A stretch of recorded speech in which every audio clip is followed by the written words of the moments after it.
So let's go ahead and go on to the last thing, and that's absolute value inequalities. And what you're going to have to understand with absolute value inequalities is you're going to end up dealing with conjunctions and disjunctions. So a couple lessons ago, right, we did compound inequalities.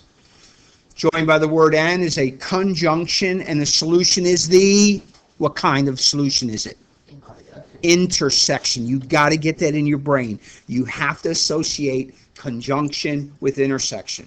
And then a disjunction is joined by the word or, and the solution is the union. Again, you've got to know that in your brain. If you don't know that, you won't know what to do. You won't be able to do those. You won't be able to do these. All right.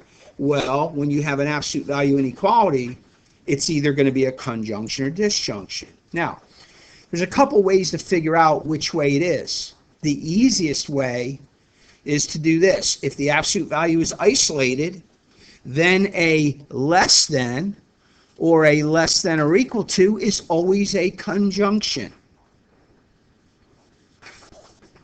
And when I say isolated, I do mean on the left-hand side. So the absolute value is isolated on the left-hand side. The quantity is on the right. If it's a less than or equal to, guess what? It's always a conjunction. Now that's going to help you because now, because of that, we're looking for the intersection, right? So now we know the solution to the absolute value inequality is intersection. That's important. Okay, so this first one, let's do absolute value of x is less than 3.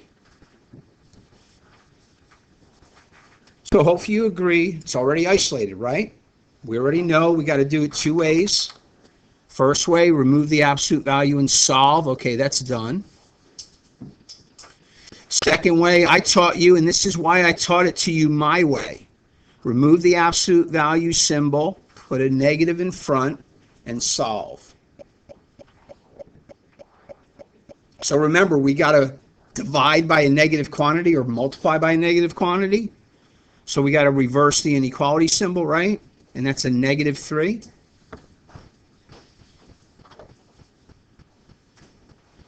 Now we're not done, right? We're not done because it's a conjunction. So for visual purposes, let's see what this looks like on a graph.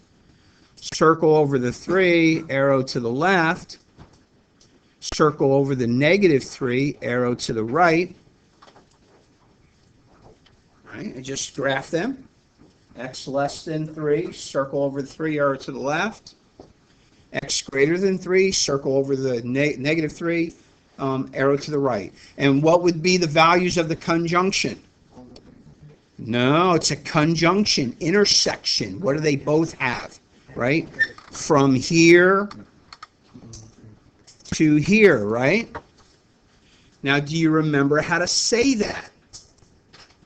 John? How do you say it in math? How do you write it? Justin? Negative 3 less than 3. Correct. Take the smallest value, write it first. Flip its symbol, it will always end up pointing to the left, and then write the second one exactly as it is. Okay, so the red on the graph is the graphed answer.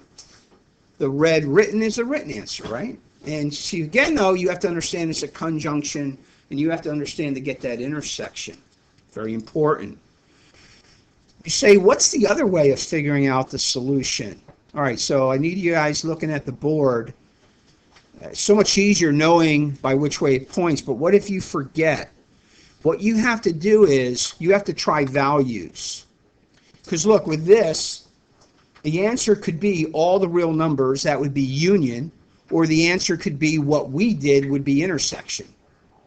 Now, if you try a number in here, isn't that both? Whether it's union or intersection, there's a number in here, right? Agreed? So I don't want to try any of those numbers. I want to try a number that would only be one or the other. And so, for example, what if I use the number 6? That would only work if it was a disjunction union. I put 6 into the original. Is the absolute value of 6 less than 3? Yes or no? No. See, that didn't work. So it can't be all the real numbers. It had to have been the middle. So that's how most teach it on how to figure out which it is. But I'm just telling you, it's a whole lot easier to know if I isolate my absolute value and it's a less than or equal to, hey, it's a conjunction, I'm looking for the intersection. That is the other way to deal with it. All right, let's look at a second example. So here's same scenario. Notice that it's already isolated. So you need to understand, and you need to say, hey, this is a conjunction, right? And again, remember, you're looking for the intersection. You have to think that thought. That's your beginning thought. I've got a conjunction, therefore I'm looking for the intersection. If that's not your first thought, you're probably not going to get the problem right. Matter of fact, you're not going to get the problem right. So you're going to think conjunction and intersection. Okay. Your next thought is this. Oh, absolute value. Two solutions, right? That's your next thought. Absolute value, two solutions. All right, so now we go about solving. We're already isolated. First way, remove the absolute value and solve, right? So all I've done right there is gotten rid of the absolute value. I'm getting ready to solve. So let's move the -4 to the other side by adding a +4. Again, just you can do the numbers. Divide both sides by 2, and we get x less than or equal to, class. Don't be a copier. I'm telling you, if you're a copier, not a thinker, you're not learning a thing. If you're a copier instead of a thinker, you're not learning a thing. You got to think. Okay, so that's the first one, right? Let's deal with the second one. Remember, negative out in front, parentheses, where the absolute value is. So now distribute that negative. Negative 2x plus 4, less than 6. Move the 4 to the other side. Negative 2x less than or equal to 2, right? You're adding -4 to both sides. Divide both sides by a -2, and don't forget to flip, switch, reverse the inequality symbol, and be careful, +2 divided by -2 is a -1. Okay, those are our two values. Now, once you do a few, you don't necessarily need to graph it. But if you don't know what to do, then graph it. All right, so what do I got? Dot over the 5, arrow to the left, and a dot over the -1, arrow to the right. And what is it? A conjunction? So you know how to write the solution? So go ahead and put the solution on the number line. Go ahead and write the solution. Go ahead and put the solution on the number line, and go ahead and write the solution.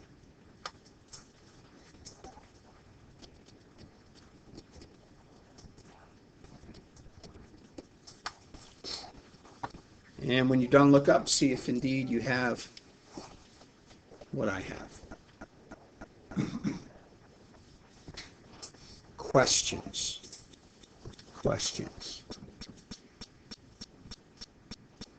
So we isolated, right? And then from there, we realized it was less than or equal to. It's got to be a conjunction. We're looking for the intersection. And those are the values of the intersection. Everybody okay? Questions? Okay, so then next obvious thing is a disjunction, right? So again, to make life easier, if the absolute value is isolated, then it's got to be the other way, right? Greater than or equal to has to be a disjunction. Has to be. And again, don't forget, you're looking now for the union. Union, you're putting it all together. Union, put it all together. All right, so now we take this same problem and we make it a greater than instead of a less than. Do you see how this is the same as 1a? So let's save a little time. It's going to end up being x greater than 3. And if you want to, maybe I should have done this ahead of time, you can use the word or between them if you want to. Not a bad idea, right? And the other one ends up being what? X less than -3, right? We already figured that out up above. So look what happens when we graph this. Circle over the 3, arrow to the right, right? That's the first one, x greater than 3. Graph x less than negative 3, circle over the negative 3, arrow to the left. So do you remember what to do on the graph to show the solution? This is the kind where any value underneath the line is part of the solution. So that means any value less than negative 3 is the solution, and any value greater than 3 is the solution. Now I know that because I know it's a disjunction. If I wanted to test this, so it's guaranteed none of these values in here work. The only question is this a conjunction or disjunction if you didn't know about the symbol? So you would try a value. If it worked, it had to have been a disjunction. If nothing works, it had to have been a conjunction, right? No intersection. So you try a value like 6. Is the absolute value of 6 greater than 3? Yeah. The absolute value of 6 is greater than 3. Oh, if these values worked, it had to have been a disjunction. Again, that's the thought process, because again, they're either a conjunction or disjunction. Now, we cut all that out because we said, we already know it's a disjunction because the arrow is pointing to the right. Saves all of that wondering at the end. And again, do you remember how to write the solution? X less than negative 3, you got to use the word or. X greater than 3. Again, the proper procedure is put the smaller one first and the bigger one second. That's the proper order to order that. Big one first, little one first, big one second. Okay. So look at the last one. Do you see that the last one is just like 1b, only the symbol goes the other way? Right? It's just like 1b. So what did we get with 1b? We ended up with an x less than or equal to 5, right? I'm copying from 1b because it's the exact same inequality. Whoops, and I got to reverse the symbol. All right, because the symbol's the other way. So instead of an x less than or equal to 5, we're going to get an x greater than or equal to 5. And the second answer on the top part was an x greater than or equal to 1. So this is going to be the other way, x less than or equal to, negative 1.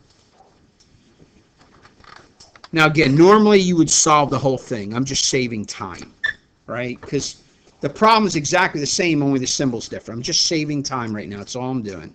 It's the only reason I looked at 1b. Because it was the exact same thing and I'm saving myself time. You guys got that? You follow? You'd normally just solve it the normal way, 2 ways. Again, remember though, there's a disjunction, the word or.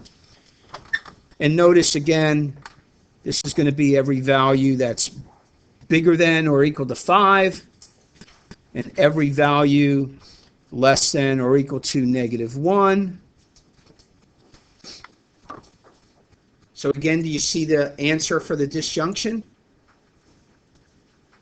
All right, so go ahead and write the answer on the number line and write the answer written.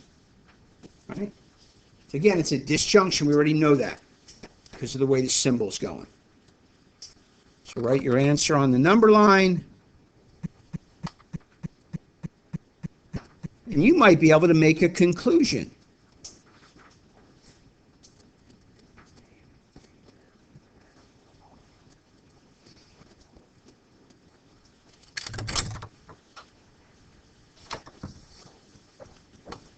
Are the disjunctions always going opposite directions and you always write the word or?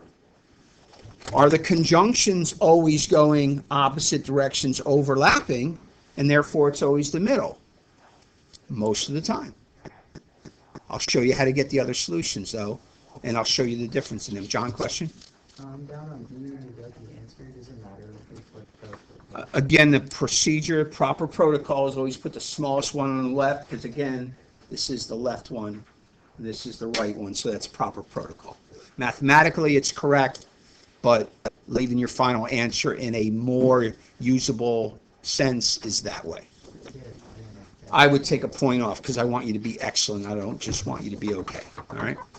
So again, people that are excellent would write it in the proper order. Okay, special situations. So you remember with a regular absolute value, what happened if when the absolute value is isolated and the other side was a negative? It was no solution. So what happens now if when the absolute value is isolated and the other side is a negative?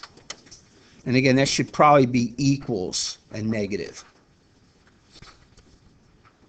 Well, then again, we're going to have no solution. There will be no solution. There will be no solution.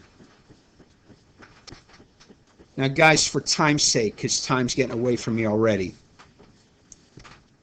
if I take this the first way, right, and I solve it, I'm going to end up with x less than or equal to negative 2. So I went through the whole solving process. I removed the absolute value and I solved.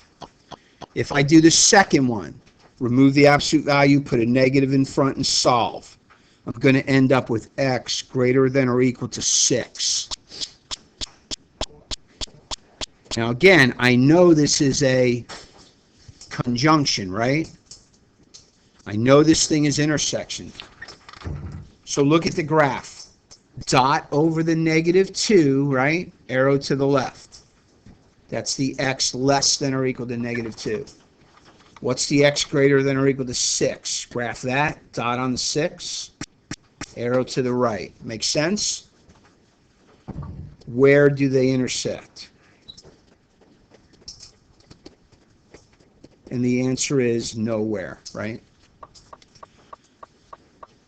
Now look, if you blatantly look at this without noticing the symbol, you may think this is a disjunction like we just did.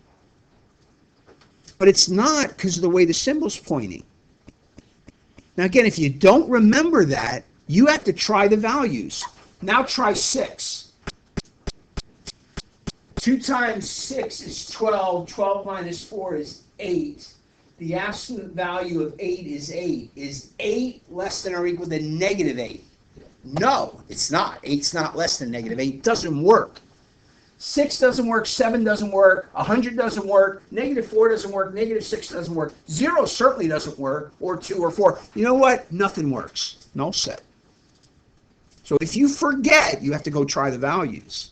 It's so much better if you remember that that's a conjunction. You're looking for intersection. All right, so what's the disjunction going to look like? Again, you're going to end up with a negative, but it's a disjunction.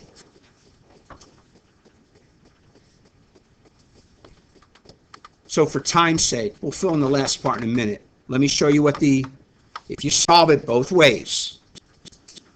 The first way would be x greater than negative 4. Again, I'm going to stick the word or in there to remind me I'm doing a disjunction. And the second way, again, you remove the absolute value, put a negative in front, parentheses, solve it. You end up with x less than 6. So remember, this is a disjunction. All right, so let's graph that. X greater than negative 4. X greater than negative 4. Circle over to negative 4. Arrow to the right, right? You thinking? I know I'm going fast. That way you can always watch the video tonight again on HCS math class to help you out. X less than 6. That is a circle over the 6, arrow to the left. So what happens if that's a disjunction, you put those two together, what do you get? Yeah. All the real numbers. And so again, I'm telling you, look, don't miss this. Watch real quick. Everybody look at the top one. You isolate the absolute value. The other side is negative. Don't bother doing anything else. Don't waste your time. Guess what? No solution. Got it?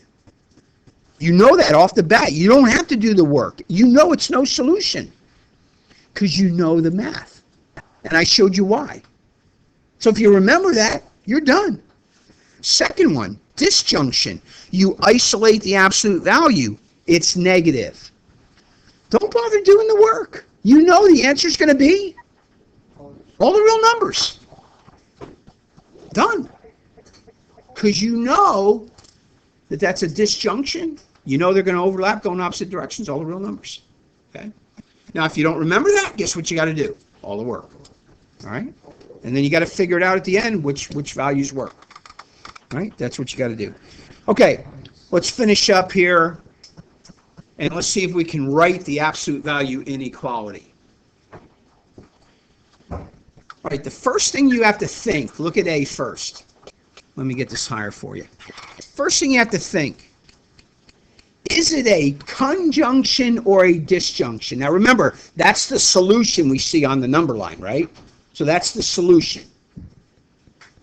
So for A, what things gives us that kind of solution? A conjunction or a disjunction? Disjunction. So we know this is, that's your first thought. We know this is a disjunction. Therefore, what must the symbol be? Which one is it? Is it greater than or equal to? Because it's a circle, right? So we know this thing is greater than. Okay, cool. We got our symbol. Now, do you remember the pattern? Absolute value. There's my symbol. Right? X goes in here. And a minus, right? Now let's finish inside. What's the midpoint of this thing? I heard it, right? Say it louder. Awesome. -2, right? There's the midpoint right there. And what is the distance from the midpoint to either of those circled points? And we should always clean it up when you got minus a minus, right? So clean it up at the end. X, absolute value of x plus 2 is greater than 1. Guess what? That's what that is. Pretty cool if we know the pattern. So you look at B and you say, hey, this one's got to be a conjunction. That's always your first thought. Conjunction or disjunction. And therefore, I know which symbol to give. The symbol's got to be, it's got to be a less than or equal to. Less than because it's a conjunction, right? Equal to because it's dots, right? Less than because it's a conjunction. Equal to because of the dots. Pattern. Absolute value, x minus. And now use the symbol. Less than or equal to, right? What's your midpoint? 1, 2, 3, 4, 5, 6, 7, 8, 9, 10. So I got to go 5. 1, 2, 3, 4, 5. Yep, it's 1, right? You're seeing how far it is all the way? All right, 1 goes in there. And what number goes on the outside? 5. Way to go, Curly. All right? And so the absolute value of x minus 1 is less than or equal to... She said the answer. Oh. It's the electronic pen. All right. Hey, guys. Best I can do is I'll go over this homework with you on Monday. I'll review the rest of the chapter on Monday, but we got a test on Tuesday. You got quick review videos over all the lessons that we've learned. Might be your advantage to spend a little time this weekend and watch them. Help get yourself ready. If you're stuck tonight, maybe you got to pull out the lesson and watch the video.